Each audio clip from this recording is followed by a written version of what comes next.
Nous avons eu l'occasion d'entrevoir quelques figures de matrones de Penkesten, sous le règne de Louis XIV. Ces femmes chargées de mettre au monde les enfants sans autre instruction que l'expérience, héritée d'autres matrones. Un siècle plus tard, alors que la mortalité des nourrissons demeure considérable, une lente prise de conscience s'opère. Il est de plus en plus intolérable de laisser opérer des sages-femmes sans formation, au risque de la survie des enfants et des mères. À Inzinzac aussi, des signes presque invisibles au départ témoignent d'une révolution en marche sur le plan des pratiques et des sensibilités. Au XVIIIe siècle, la situation n'a guère évolué en dehors des villes. À Hennebont, quelques sages-femmes professionnelles exercent, comme Agathe Kozik, en ville et alentour, mais leur savoir repose toujours sur l'expérience, sanctionnée par un examen devant un maître chirurgien. Ceux-ci pratiquent très peu les accouchements, sauf exception, comme ce cas désespéré le 8 juin 1763, où un chirurgien d'Hennebont se transporte à l'Ochrist pour tenter de sauver une mère, Marie Gégou, en fatale posture. Dans les campagnes, ce sont les matrones du voisinage qui conservent la confiance des parturiantes.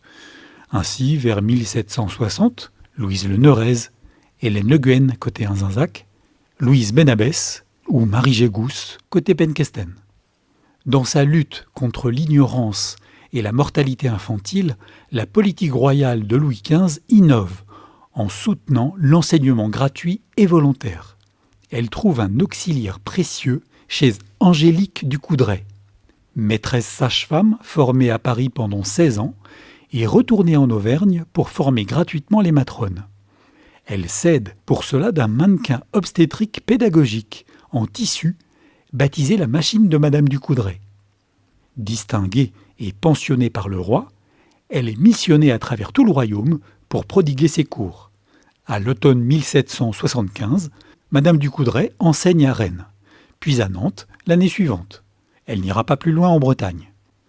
Si Hennebont fait l'acquisition de sa machine à accoucher, comme 20 des 42 villes bretonnes, le subdélégué hennebontais, Clément-Louis Le Milord, regrette que parmi les 25 recteurs ou curés de son territoire, seuls 2 aient daigné lui répondre et qu'il ne s'est trouvé aucune femme dans leur paroisse qui ait voulu consentir à suivre le cours.